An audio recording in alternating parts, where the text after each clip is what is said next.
अब देखो बच्चों, आज जो हम टॉपिक स्टार्ट करेंगे और ये टॉपिक है preparation methods of hydrogen gas, H2 gas के निर्माण की विधियां। ओके, तो फिर स्टार्ट करते हैं। और जो सबसे फर्स्ट मेथड हमने यहाँ पर ली है ये है फ्रॉम कोल्ड वाटर, ठंडे जल से। ओके, तो देखो बच्चों, alkali metals like as sodium, potassium, rubidium, caesium, ऐसे ही एल्कलाइन अर्थ मेटल्स में चले जाएं तो कैल्शियम, स्ट्रोंशियम, बेरियम, ये ऐसे मेटल्स हैं जो बहुत ज़्यादा रिएक्टिव होते हैं और ये कोल्ड वाटर, ठंडे जल से भी रिएक्शन कर लेते हैं। हम जानते हैं कि कोई भी मेटल जो कि हाइड्रोजन से कहीं ज़्यादा इलेक्ट्रोपॉजिटिव है, वो जब वाटर से रिएक्शन करेगा तो क्या रिलीज कर देता है? हाइड्रोजन। जैसे यहां देखें, सोडियम अमलगम और H2 जब इनकी रिएक्शन होती है तो बनता है MOH मींस NaOH, और क्या बन गया? Hydrogen gas. अब यहां पर आता है कि डायरेक्ट सोडियम ही क्यों नहीं लिया गया, मरकरी क्यों मिला दी जाती है? ज्यादातर रिएक्शन में आप देखोगे सोडियम जहां यूज होगा वहां सोडियम अमलगम के फॉर्म में यूज होता है। तो देखो बच्चों, सोडियम अगर प्योर स्टेट में है तो बहुत ज्यादा रिएक्टिव होगा और वाटर से रिएक्शन जो होगी उसकी एक एक्सप्लोसिव रिएक्शन हो जाएगी और बनी हुई हाइड्रोजन जलने लगेगी। समझ गए? तो ऐसे में रिएक्शन कैसे कंट्रोल में रहे और बनी हुई हाइड्रोजन का कंबस्जन भी ना हो? तो इसको जब मरकरी के साथ मिला दिया जाता है, सोडियम को जब मरकरी के साथ मिलाएंगे और जो अमलगम बन जाएगा, तो मरकरी क्या करता है? सोडियम की जो सरफेस है, जो रिएक्शन कर रही है वाटर से, वो थोड़ा रिड्यूस कर देता है। ऐसे में सोडियम की रिएक्शन जो है वाटर से एक कंट्रोलेबल रेट से चलती है, धीरे धीरे चलती है और हाइड्रोजन, बनी हुई हाइड्रोजन बाहर निकलती रहती है। और यही रीजन है कि सोडियम अमलगम के फॉर्म में लिया जाता है। तो यहां पर मैंने यही लिखा है कि Hg reduce the surface of Na and reaction takes place in slow rate means controllable rate। समझ गए बच्चों कि सोडियम अमलगम इसलिए लिया जाता है, ज्यादातर रिएक्शंस में आप देखोगे कि सोडियम अपने आप में बहुत ज्यादा रिएक्टिव है, उसमें मरकरी मिला देने से फिर इसकी जो रेट ऑफ रिएक्शन थोड़ा स्लो हो जाएगी, कंट्रोल रेट से चलेगी और हाइड्रोजन को इजी कलेक्ट किया जा सकता है। ऐसे ही ये है कैल्शियम है, ठीक है, पोटासियम है, कैल्शियम है, इनकी भी जब वाटर से रिएक्शन होती है तो इस तरह से हाइड्रोजन रिलीज होती है। तो इस तरह से हम ये कहें कि एल्कली मेटल्स में Na, RbCs, alkaline earth metals में ये है, इनकी वाटर से, कोल्ड वाटर से भी रिएक्शन होती है और ये क्या बना देते हैं? Hydrogen gas. तो यहां तक आप समझ गए होंगे, इसे नोट करो।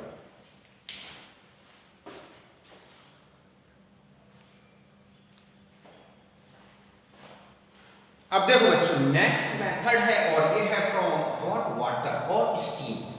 तो कुछ मेटल्स जैसे Zn, Fe, Mn, Co, Sr, समझ गए बच्चों, ये ऐसे मेटल्स हैं जो नॉर्मल टेम्परेचर या कोल्ड वाटर से कोई रिएक्शन नहीं करती, समझ गए ना? बट इनको स्टीम के साथ या हम कहें कि हॉट वाटर के साथ हीट किया जाए तो ये चेंज हो जाती है मेटल ऑक्साइड और हाइड्रोजन गैस में। ओके, तो ये मेटल्स ये हो सकते हैं। तो जब इनकी स्टीम से रिएक्शन होती है, मेटल ऑक्साइड और हाइड्रोजन गैस बन रही है। फॉर एग्जांपल है Fe कि Fe को जो सॉलिड फॉर्म में लिया और स्टीम के साथ हीट करें तो ये ऑक्साइड और हाइड्रोजन गैस बनती है। अभी हम जब आएंगे आगे industrial method, commercial method of, ठीक है, प्रिपरेशन ऑफ हाइड्रोजन, वहां पर ये रिएक्शन भी यूज आएगी अभी। ओके, फिर नेक्स्ट, तो ये हो गया हॉट वाटर से। फिर नेक्स्ट है मेटल हाइड्राइड्स। तो देखो बच्चों, जो एल्कली मेटल्स हैं लाइक एज LiH, मतलब एल्कली मेटल्स के जो हाइड्राइड्स हैं LiH, NaH, KH, RbH, ये आयनिक हाइड्राइड है, मींस यहां पर माइनस, यहां प्लस, प्लस माइनस, मींस यहां पर हाइड्रोजन H माइनस के फॉर्म में। इसके अलावा आप देखोगे एल्कलाइन अर्थ मेटल्स में ये जो हाइड्राइड्स हैं ये सब आयनिक हाइड्राइड्स हैं और ये जब हाइड्रोलाइज्ड होते हैं, वाटर से रिएक्शन करते हैं तो क्या रिलीज करते हैं? हाइड्रोजन। समझ गए ना? यही मैंने लिखा है कि MH मींस ये वाले हाइड्राइड, MH2 मींस ये वाले हाइड्राइड, जब रिएक्शन करते हैं वाटर से तो क्या रिलीज होती है? Hydrogen gas. और इसका रीजन है कि ये आयोनिक हाइड्राइड है। ये है इनके एग्जांपल्स NiH plus H2, तो H2 गैस बन रही है, आप देख रहे हैं हाइड्रोलाइज हो रहे हैं। यहाँ पर CaH2 को बोला जाता है हाइड्रोलिथ। ये भी इंडस्ट्रियल ये लेबोरेटरी में हाइड्रोजन गैस के प्रोडक्शन में भी बहुत ही इंपॉर्टेंट कंपोनेंट है। ओके, अब यहाँ आता है कि बेरिलियम हाइड्राइड और मैग्नीशियम हाइड्राइड ये वाटर से नॉर्मल टेम्परेचर पर हाइड्रोलाइज्ड नहीं होते। रीजन है कि इनमें कोवैलेंट नेचर होता है, इसलिए इनका यूज इस तरह के हाइड्रोजन के प्रोडक्शन में नहीं होता। अब देखो बच्चों, इसमें एक क्वेश्चन आया है कि कौन सा मेटल हाइड्राइड जो है वाटर से रिएक्शन करके हाइड्रोजन गैस प्रोड्यूस करेगा। तो अभी आपने देखा कि ये जो मेटल्स हैं और इनके जो हाइड्राइड्स हैं means Li, Na, K, Rb, Cs, ये या इनके hydride LiH, NaH, KH, RbH, ये सब क्या है बच्चों? ठीक है, ये है गिव H2 विद वाटर। एक तो ये ध्यान रखना है, चाहे ये मेटल्स लिए जाए चाहे इनके लिए हाइड्राइड्स लिए जाए, जब इनकी वाटर के साथ रिएक्शन होती है तो क्या बनते हैं? Hydrogen gas. जैसे Na है या NaH प्लस H2 क्या बन जाएगा? NaOH plus H2। जस्ट यहाँ पर भी यही होगा, तो यहाँ पर हम इसको बैलेंस कर दें और यहाँ पर हो जाएगा NaOH प्लस H2। ठीक है, तो यहाँ पर आप देख रहे हैं कि इन मेटल्स के या इन मेटल के हाइड्राइड की वाटर से रिएक्शन होती है तो क्या बनते हैं? Hydrogen gas. जस्ट ऐसा ही Ca प्लस H2 क्या बन जाएगा? CaOH का होल ट्वाइस प्लस क्या? H2, या फिर CaH2 प्लस 2H2 तो बन जाएगा CaOH का whole twice plus 2H2। Reason क्या है बच्चों कि M और H ये माइनस और ये क्या है? प्लस, प्लस H और OH ये प्लस और ये माइनस, तो ये हाइड्रोजन इस तरह से बन जाएगा। अब यहाँ पर रिएक्शन में अगर हम देखें तो यहाँ पर किसने किसका वर्क किया है? देखो यहाँ अगर मेटल अकेला लिया गया है तो ये क्या है? रिड्यूसर। वाटर क्या है यहाँ पर? ऑक्सीडाइजर। ओके, जस्ट यहाँ पर चले जाए MH, तो H क्या है यहाँ पर? रिड्यूसर, और H2O यहाँ पर क्या है बच्चों? ऑक्सीडाइजर। समझ गए ना? तो यहाँ पर जो मेटल है वो अपचायक होता है, वाटर ऑक्सीडाइजर है। MH में देखा जाए तो MH अपने आप में रिड्यूसर है, मींस H पार्ट जो है रिड्यूसर है और H2O में ये ऑक्सीडाइजर है।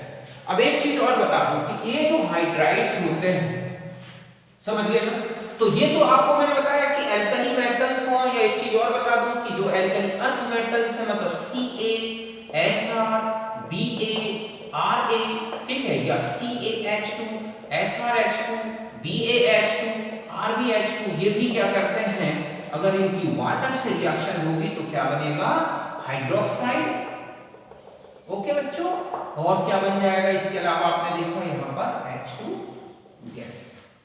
ओके, यहां पर आ जाए। अब आता है कि जो हाइड्राइड्स हैं, okay, hydrides of first A and second A gives, ठीक है, hydrogen at anode by electrolysis. ये भी ध्यान रखना है कि अगर हम यहां पर NaH में और इलेक्ट्रोलाइसिस करेंगे, ओके, तो 2Na और प्लस क्या बन जाएगी? H2 gas. तो ये तो हमें मिलेगी कहां पर?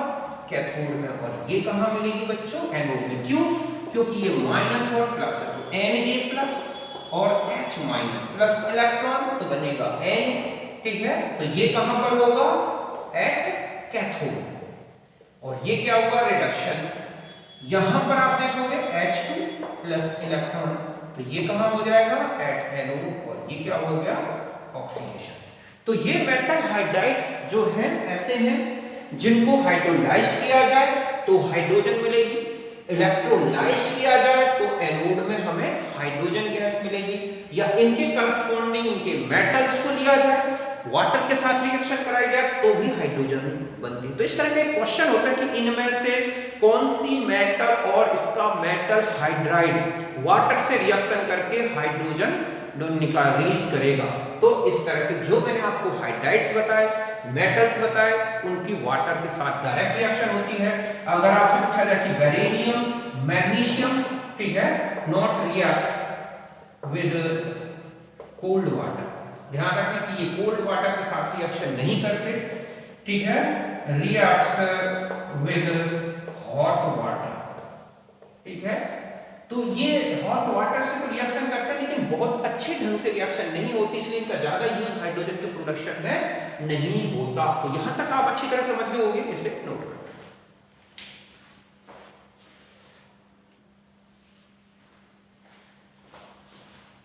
अब देखो बच्चों, अब हम आ जाते हैं नेक्स्ट है फ्रॉम एसिड्स, अम्लों से। तो पहले अगर हम देखें विद डाइल्यूट H2SO4, तो डाइल्यूट H2SO4 के साथ लगभग सभी S ब्लॉक के एलिमेंट्स रिएक्शन करते हैं और हाइड्रोजन गैस प्रोड्यूस करते हैं। समझ गए बच्चों कि S ब्लॉक एलिमेंट्स, ठीक है, प्लस H2SO4, तो सल्फेट्स बन जाएंगे यहां पर और क्या बन जाएगी, H2 गैस।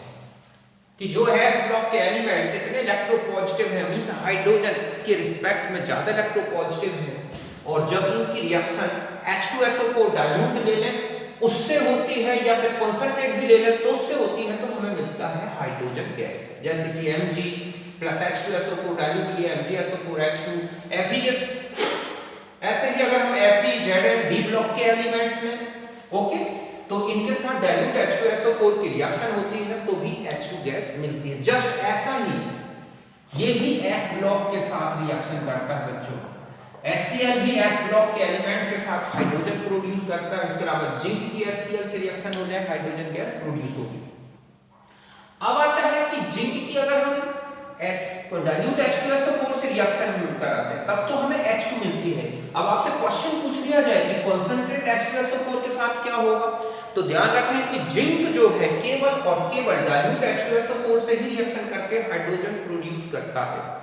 अगर आपने इसमें कॉन्सेंट्रेट H2SO4 यूज किया तो रिएक्शन ऐसे हो जाएगी, मींस ये SO2 प्रोड्यूस कर देगा, जिंक जो है H2SO4 को रिड्यूस कर देता है। कैसे, जिंक की H2SO4 से रिएक्शन हुई, जिंक सल्फेट बना और ये बन गया क्या, नेसेंट हाइड्रोजन। समझ गए बच्चा। अब ये हाइड्रोजन किसमें चेंज हो, H2 गैस में, इससे पहले ही ये H2SO4 से रिएक्शन कर देता है और यहां पर हम ये कहें कि जिंक रिड्यूस्ड, ठीक है, H2SO4 into SO2, इसने जिंक H2SO4 को जिंक ने क्या कर दिया, SO2। तो कुल मिलाकर ओवरऑल रिएक्शन आप देखेंगे तो आपको SO2 गैस रिलीज होती हुई दिखेगी, ना कि हाइड्रोजन गैस। तो ये क्वेश्चन है कि अगर जिंक की कॉन्सेंट्रेट H2SO4 से रिएक्शन करें तो कौन सी गैस रिलीज होगी, तो वो होगी SO2। ओके, अब हम आ जाते हैं कि Cu AgPtEu Au, इनमें अगर हम H2SO4 या HCl इनका यूज करें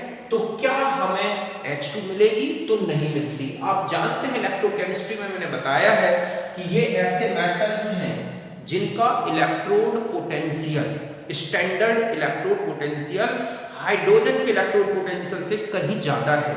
तो ऐसे मेटल्स जो हैं वो हाइड्रोजन को रिड्यूस नहीं कर सकते। आप पीरियोडिक टेबल में देखें, सॉरी उसमें देखें कौन सी थी वो, इलेक्ट्रोकेमिकल सीरीज, जिसमें मैंने जो है इलेक्ट्रोकेमिकल सीरीज में पूरा बताया है डिटेल में, तो वहां से भी आप अच्छी तरह इसको समझ सकते हैं। तो यहां तक आप समझ गए होंगे। तो ये कुछ मेटल्स हैं जिनसे हमें हाइड्रोजन गैस मिलती है, तो यहां तक नोट करें।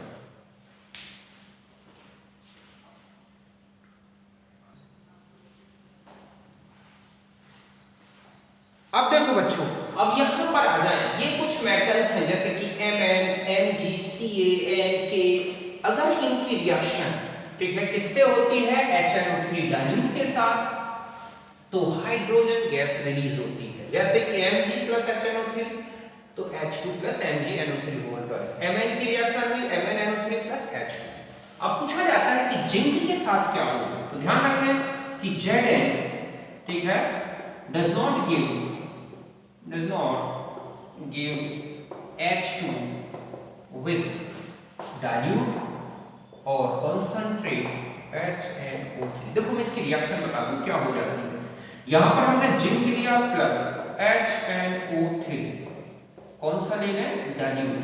तो ये बना देता है ZnNO3 होल ट्वाइस प्लस क्या 2H, और यहाँ पर HNO3 plus H gives N2O plus H2 6, तो ये हो गया 5, ठीक है। एक ऑक्सीजन, तो कुल मिला के 6 ऑक्सीजन यहाँ हो गए, नाइट्रोजन 2 हो गए, हमारे पास 2 हाइड्रोजन है और हमें यहाँ लगने हैं 10, तो यहाँ हम लेंगे 8, यहाँ मल्टीप्लाई कर रहे हैं 4 से, तो आपके पास ये मिल जाएगा 4Zn प्लस 8 और 2 10 HNO3 गिव्स 2Zn NO3 का होल ट्वाइस, यही हो गया ना।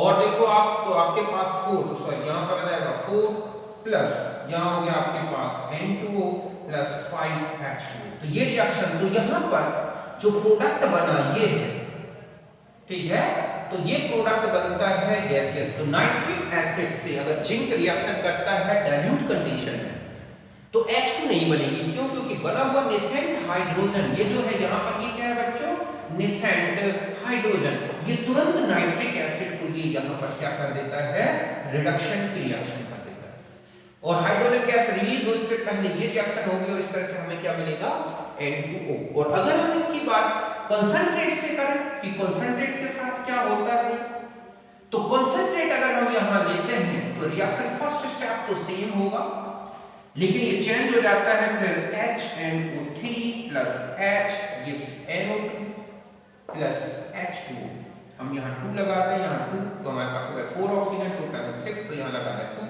हाइड्रोजन 2 तो 2, बस ये रिएक्शन हो जाएगी किसके साथ बच्चों, कंसंट्रेट के साथ। जब आप कंसंट्रेट, तो यहाँ पर ये, तो टोटल हमारे पास रिएक्शन हो गई Zn प्लस कितने हो गए 4 HNO3 gives ZnNO3 whole twice plus 2NO2 plus 2H2, तो यहाँ पर ये गैस निकली, ना कि हाइड्रोजन। ओके, तो ये जिंक के साथ पूछी जाती है। ऐसे ही अगर आपसे कहा जाए कॉपर, तो also does not give H2। हम इसकी रिएक्शंस देखेंगे जब हम नाइट्रिक एसिड पी ब्लॉक में देखेंगे, तो नाइट्रिक एसिड की कॉपर, जिंक, आयरन और भी अदर मेटल्स, लेड, इनके साथ क्या रिएक्शंस होती हैं वो देखेंगे। एल्युमिनियम से अगर आपसे पूछ लिया जाए कि एल्युमिनियम, ठीक है, तो give passivity with concentrate HNO3। Okay, just ऐसा ही Fe भी गिव पैसिविटी विद कंसंट्रेट, लेकिन अगर डाइल्यूट के साथ बात करें तो ये गिव H।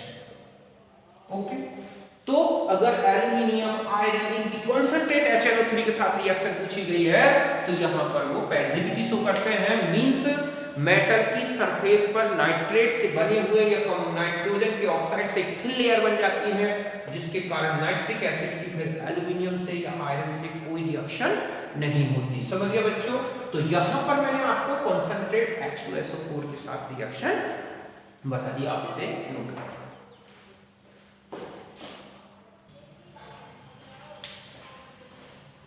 अब देखो बच्चों, अब आ जाते हैं फ्रॉम एल्कली, क्षारों से। तो एल्कली की कुछ मेटल्स हैं, ये मेटल ऐसे होते हैं जो कि एम्फोटेरिक नेचर शो करते हैं। समझ गए बच्चों? ये ऐसे मेटल्स हैं जिनमें एम्फोटेरिक नेचर होता है, ये एसिड से भी रिएक्शन करते हैं और बेस से भी रिएक्शन करते हैं। तो जिंक की जब NaOH से रिएक्शन होती है तो बनता है Na2, ZnO2 और H2 gas. Okay, sodium zincate. ऐसे ही एल्युमिनियम की हमने रिएक्शन पढ़ी और पी ब्लॉक में और डिटेल में पढ़ेंगे, sodium aluminate, Meta aluminate plus H2। Zinc की देखो सोडियम स्टीनेट, ठीक है, इसी प्रकार से सोडियम प्लम्बेट और ये है सोडियम सिलिकेट। इन सब में हाइड्रोजन गैस बन रही है। समझ गए ना? तो इस तरह से इन मेटल्स पर बेस की रिएक्शन से भी चाहे NaOH ले लें चाहे KOH ले लें, हाइड्रोजन का प्रोडक्शन होता है।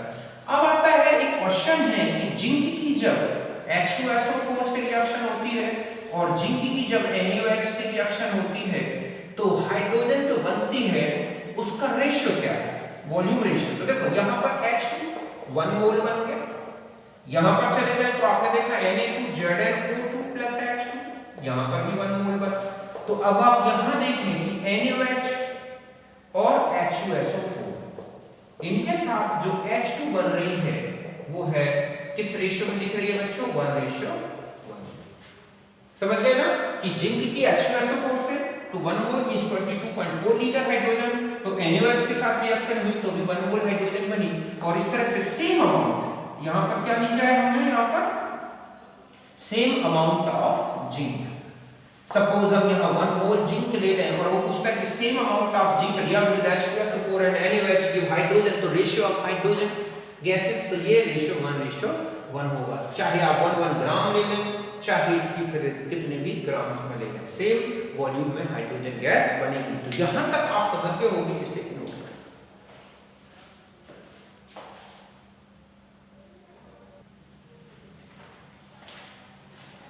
अब देखो बच्चों, अब हम आ जाते हैं नेक्स्ट है कि प्योर H2 कैसे प्राप्त की जाए। ठीक है, तो देखो बच्चों, एक मेथड होती है यूनोज मेथड।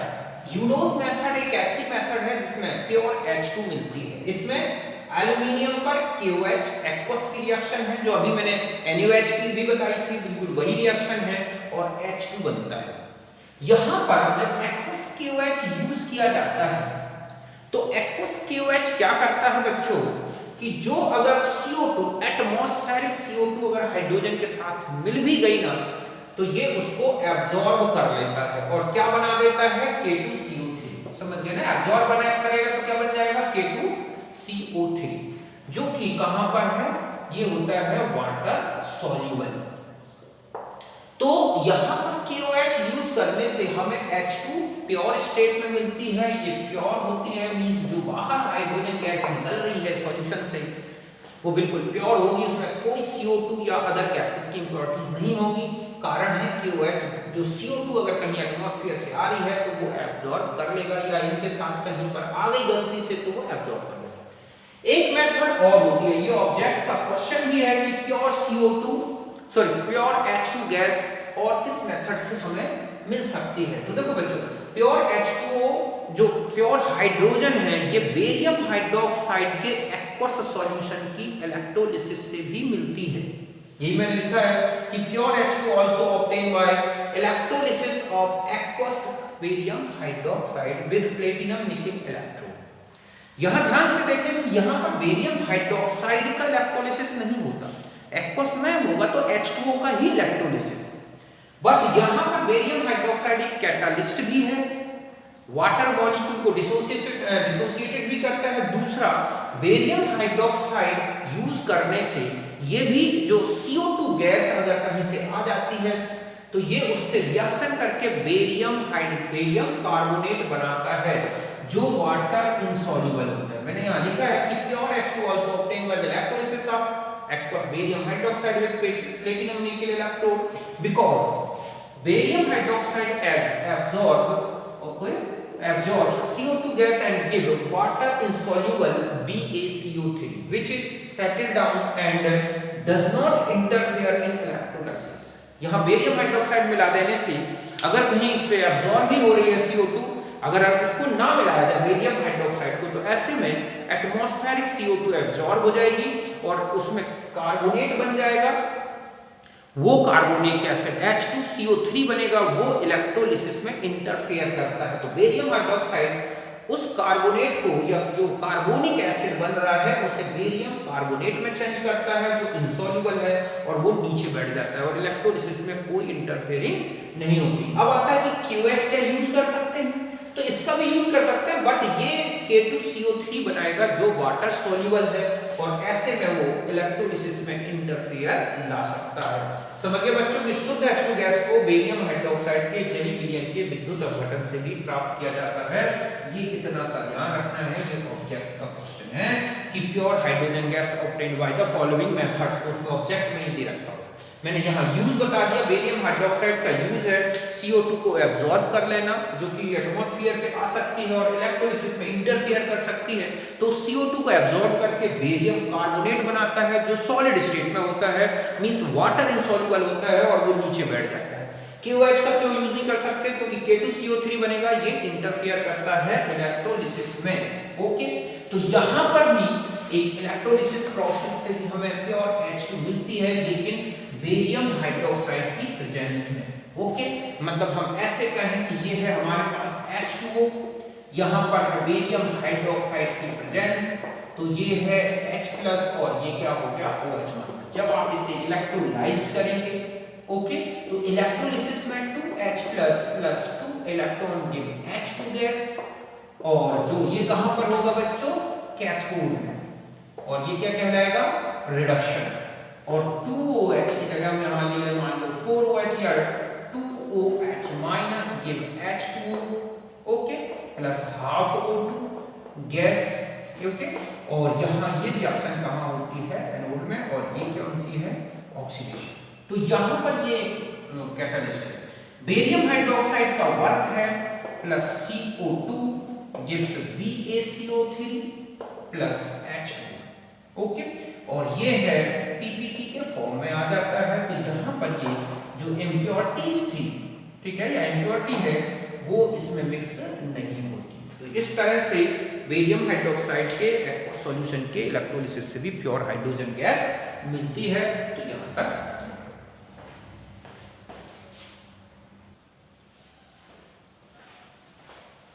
अब देखो बच्चों, नेक्स्ट है लैबोरेटरी मेथड, प्रयोगशाला विधि। तो देखो लैब में जो है, लैब में हाइड्रोजन गैस को इस मेथड से बनाया जाता है। ये है जिंक डस्ट के फॉर्म में, और उसमें डाइल्यूट H2SO4 मिलाते हैं, कॉपर सल्फेट कुछ लिटिल अमाउंट में कॉपर सल्फेट मिला दिया जाता है, तो ZnSO4 प्लस H2 गैस मिलती है। H2 गैस को कलेक्ट करते जाते हैं। अब आता है यहाँ पर कि CuSO4 का वर्क क्या है, क्यों मिलाया गया है। तो देखो बच्चों, अगर हम प्योर जिंक का यूज करते हैं, तो प्योर जिंक क्या होता है कि जैसे ही ZnSO4 बनता है, ये प्योर जिंक पार्टिकल्स जो हैं, ये डस्ट है उसकी सरफेस पर एडजॉर्ब हो जाता है, मींस कलेक्ट हो जाता है, सरफेस पर डिपॉजिटेड हो जाता है, और ऐसे में जिंक की और H2SO4 की रिएक्शन स्लो पड़ जाती है। तो कॉपर सल्फेट मिला देने से कॉपर जिंक से रिड्यूस हो जाता है और कॉपर बनता है। ये कॉपर जिंक सल्फेट के एडजॉर्प्शन को, डिपोजिशन को रोक देता है, जिसके कारण जिंक लगातार H2SO4 से रिएक्शन करता रहता है। यही इसका वर्क है। समझ गए ना कि pure zinc absence of copper sulphate gives slow reaction due to ZnSO4 deposited on the surface of zinc.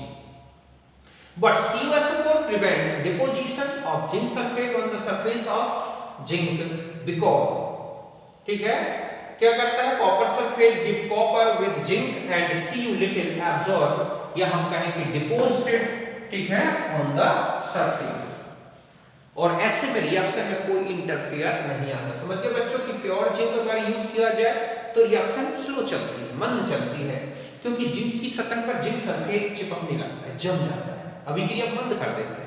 इसलिए कुछ मात्रा में CuSO4 मिला दें तो वो जिंक से इस रिएक्शन Zn प्लस CuSO4 से बना कॉपर, ठीक है, ये जो कॉपर है वो जिंक की सतह पर एकत्रित होकर और ZnSO4 की सतह पर एकत्रण को, ठीक है, Zn एकत्रित होकर ZnSO4 की सतह पर एकत्रण को रोक देता है, जिसके कारण रिएक्शन लगातार चलती रहती है और हाइड्रोजन गैस बनती रहती है। तो ये थी लैबोरेटरी मेथड, ओके। तो इसे नोट कर।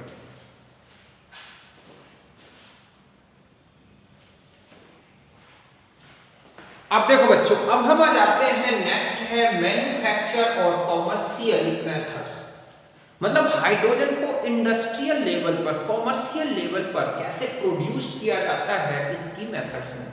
और इसमें फर्स्ट मेथड है Lane's process. Lane's process completed in 2 step, 2 steps में कंप्लीट होती है। फर्स्ट है ऑक्सीडेशन ऑफ आयरन, या इसी को बोलते हैं गॉसिंग रिएक्शन, Fe का ऑक्सीकरण। इसमें लगभग 20 मिनट का टाइम लगता है।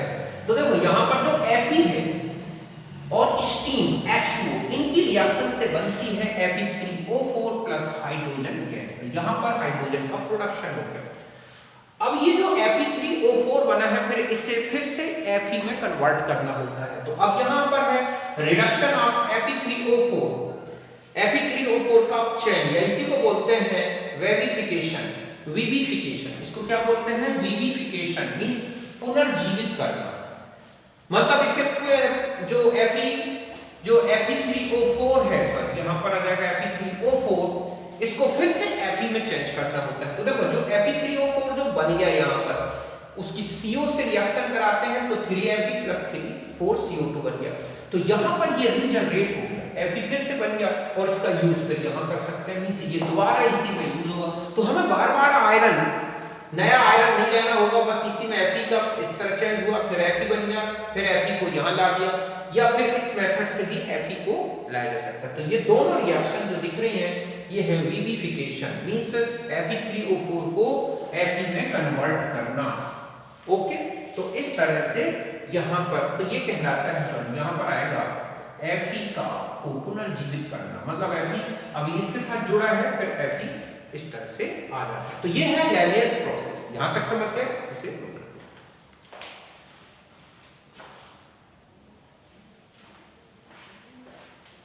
अब देखो बच्चों, नेक्स्ट मेथड है और वो है बॉस प्रोसेस। बॉस प्रोसेस सबसे इंपॉर्टेंट और मैक्सिमम यूज होने वाली मेथड है हाइड्रोजन के प्रोडक्शन में। यही मैंने लिखा है कि maximum commercial quantity of H2 obtained by this process। इस मेथड से, समझ गए बच्चों, इस मेथड से हाइड्रोजन का मैक्सिमम अधिकतम व्यापारिक उत्पादन किया जाता है। लगभग 77% हाइड्रोजन का प्रोडक्शन इसी मेथड से होता है। तो देखो इसमें 2 स्टेप्स होते हैं इसमें। एक है प्रोडक्शन ऑफ वाटर गैस और सिन गैस, जल गैस या सिन गैस का निर्माण। सिन गैस भी बोलते हैं, वाटर गैस को क्या बोलते हैं बच्चों? सिन गैस, बिकॉज, ठीक है, water gas used for synthesis of different organic compounds, inorganic compounds, अभी हम अलग से लिखेंगे। ओके, तो इसमें 2 मेथड्स हैं, मतलब production of water gas 2 method से प्रोड्यूस्ड की जा सकती है। एक तो होती है कोल गैसिफिकेशन फ्रॉम कोल, किससे ली जाती है? कोल। तो ये है हॉट रेड कोल और उसमें स्टीम की रिएक्शन होती है, तो CO+H2 ये बन गया वाटर गैस। ये एक फ्यूल भी है और एक इंपॉर्टेंट सिंथेटिक मटेरियल भी है, सिंथेसिस में यूज होने वाला मटेरियल भी है। तो CO+H2 वाटर गैस, इसी को बोलते हैं सिन गैस। ओके, इसको तो यहां पर सिन गैस का यहां हो गया, तो कोल गैसिफिकेशन हो गया, या फिर हाइड्रोकार्बन्स से भी इसको प्रोड्यूस किया जाता है। समझ गए ना? हाइड्रोकार्बन में ये पेट्रोकेमिकल इंडस्ट्री से मिलता है, पेट्रोलियम इंडस्ट्री से लिया जाता है। तो देखो ये है CnH2n+2, ये किसका फॉर्मूला है? एल्केन का, प्लस NH2O, इसमें स्टीम मिलाई जाती है। ओके, और इस स्टीम को 1072 केल्विन पर हीट करते हैं तो ये मिलती है NCO। देखो N जितने कार्बन होंगे उतने तो CO बनेंगे, NCO। अब आता है कि हाइड्रोजन कितना बनेगा, देखो H2 के फॉर्म में कितना है, तो 2n+1। ये कैसे आ गया मैं बताता हूं आपको। यहां आप हाइड्रोजन एटॉमिक फॉर्म में देखो, एटॉमिक फॉर्म में अगर देखोगे तो टोटल हाइड्रोजन एटम्स कितने हैं? 2n+2, ये तो हो गया एल्केन के साथ, और NH2 ये किसके साथ हो गया? वाटर के साथ। मतलब ये वाला तो यहां से पार्ट लिया है मैंने और ये वाला पार्ट यहां से, तो 2n+2 और 2n, क्योंकि NH2O में तो 2 हाइड्रोजन एक वाटर से मिल रहे हैं, तो टोटल वाटर से जितने भी वाटर मॉलिक्यूल हैं उसके डबल H मिलेंगे, तो ये हो गया 2n+2 + 2n, तो टोटल कितना हो गया? 4n+2। मतलब यहां पर हाइड्रोजन एटम्स कितने हो गए? 4n+2। अब ये किस में चेंज हो रहा है? H2 में। यहां पर हमें हाइड्रोजन कैसे मिल रही है? तो हम ये टोटल हाइड्रोजन एटम्स को 2 से डिवाइड कर दें या 4n+2 को 2 से डिवाइड करें तो हमें क्या मिल जाएगा? 2n+1। ये हमारे पास हाइड्रोजन मॉलिक्यूल्स होंगे। तो ये रिएक्शन इस तरह से कोल गैसिफिकेशन हुआ या फिर हाइड्रोकार्बन। तो ये जो हाइड्रोकार्बन्स हैं वो कहां से लिए जाते हैं? पेट्रोकेमिकल इंडस्ट्री से, और हाइड्रोजन का 77% तक प्रोडक्शन इसी मेथड से होता है। ओके, मतलब बॉस प्रोसेस में पेट्रोकेमिकल इंडस्ट्री से एल्केन लेकर, तो यहां तक आप पहले नोट कर।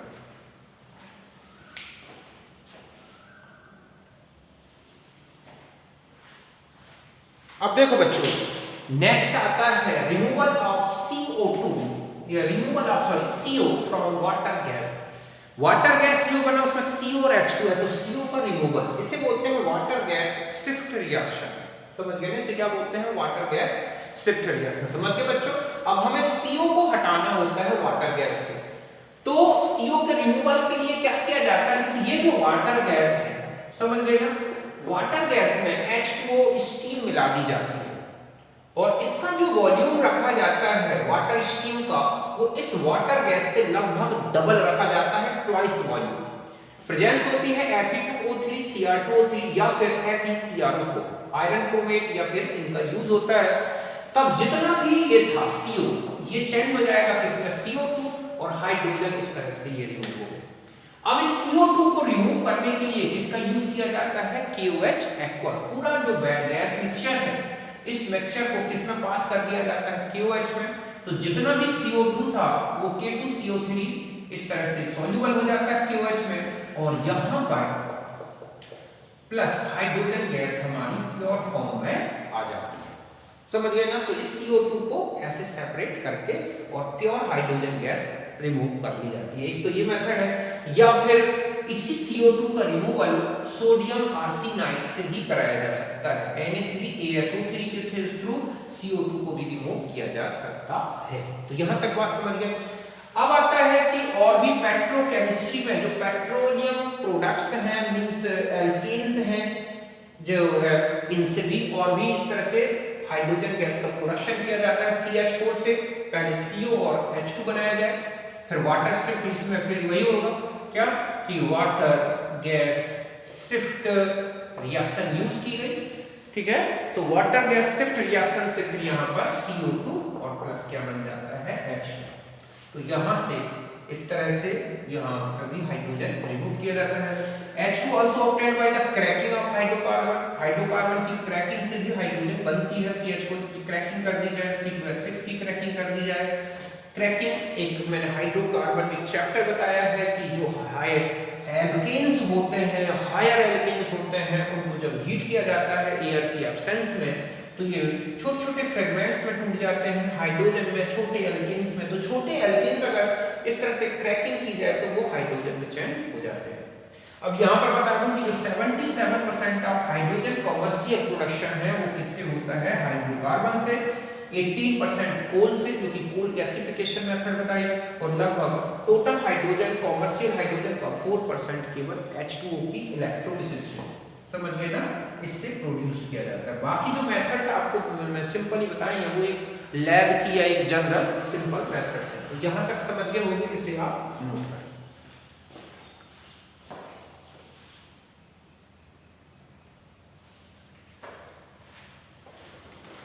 अब देखो बच्चों, ये कुछ और ऐसी इंडस्ट्रियल या कॉमर्शियल मेथड्स हैं जिनसे हाइड्रोजन का प्रोडक्शन होता है, जैसे फ्रॉम मिथाइल अल्कोहल।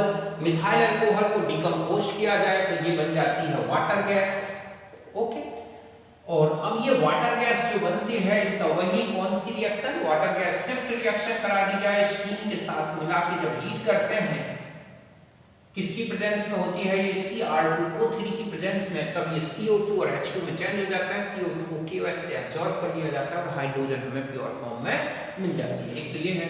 दूसरा है एक्वस NaCl या ब्राइन इलेक्ट्रोलिसिस। तो देखो कैस्टनर केलनर सेल है, नेल्सन सेल मेथड है। यहाँ पर NaCl का एक्वस सॉल्यूशन यूज किया जाता है, मींस वाटर के साथ, तो हाइड्रोजन गैस एक बाई प्रोडक्ट के फॉर्म में बनती है। मींस यहाँ पर जब इलेक्ट्रोलिसिस होगी NaCl gives Na+ और प्लस क्या Cl-। तो कैथोड पर क्या रिएक्शन होगी बच्चों? देखो पहले होती है Na प्लस इलेक्ट्रॉन Na, और फिर Na plus H2O gives NaOH plus ½ H2। ये तो होती है कैथोड में रिएक्शन। तो यहाँ पर जो कैथोड में निकलता है वो क्या दिखता है? हाइड्रोजन। और जो एनोड में रिएक्शन देखोगे कि 2Cl gives Cl2+, ठीक है, 2। इस तरह से अगर हम यहाँ 2 कर रहे हैं 2, ठीक है, तो 2 और ये हो गई H। तो इस तरह से कुल मिला के ये जो है रिएक्शन होती है कैस्टनर केलनर सेल हो गई, नेल्सन सेल हो गई, इस तरह की, या फिर हम ये कहें कि हाँ कैस्टनर केलनर सेल, नेल्सन सेल, इनमें हाइड्रोजन एक बाई प्रोडक्ट के फॉर्म में बनता है। तो यहाँ से भी इंडस्ट्रियल लेवल पर हाइड्रोजन का प्रोडक्शन किया जा सकता है मिथाइल अल्कोहल से। अब आता है इलेक्ट्रोलिसिस ऑफ वाटर। तो टोटल हाइड्रोजन प्रोडक्शन का केवल 4% ही वाटर के इलेक्ट्रोलिसिस से किया जाता है। रीजन ये है बच्चों कि इसमें प्लेटिनम इलेक्ट्रोड्स यूज होते हैं जो काफी कॉस्टली होते हैं। तो ये मेथड बहुत ही कॉस्ट वाली मेथड है, कॉस्टली मेथड है। ऐसे में पीटी इलेक्ट्रोड की प्रेजेंस में इलेक्ट्रोलिसिस करना, तो पीटी ऑलरेडी ही कॉस्टफुल होती है मेथड, इसलिए इस मेथड से ज्यादा हाइड्रोजन प्रोडक्शन नहीं किया जा सकता। नहीं तो ये बहुत अच्छा सोर्स होता हाइड्रोजन के प्रोडक्शन का, क्योंकि वाटर बहुत ही लार्ज क्वांटिटी में मिलता है। तो यहाँ पर इलेक्ट्रोलिसिस कराई जाती है। तो ये जो प्रेजेंस ऑफ एसिड या बेस है, इनका वर्क होता है H2O को डिसोसिएट करना। अब H+ और OH बनते हैं, इन H+ का रिडक्शन होता है कैथोड में और एनोड में ऑक्सीजन प्रोड्यूस होती है और इस तरह से कैथोड पार्ट से हाइड्रोजन गैस मिलती रहती है। तो इस तरह की ये जो मेथड्स हैं मैंने आपको बताई हैं, ये सब हाइड्रोजन की जो कॉमर्शियल मेथड्स बताई हैं, इनमें सबसे ज्यादा याद रखने वाली जो मेथड है वो है बॉस की प्रोसेस, उससे काफी क्वेश्चन रिलेटेड है। ओके, तो यहाँ तक हमने ये देखा हाइड्रोजन की प्रोडक्शन की मेथड्स, तो यहाँ तक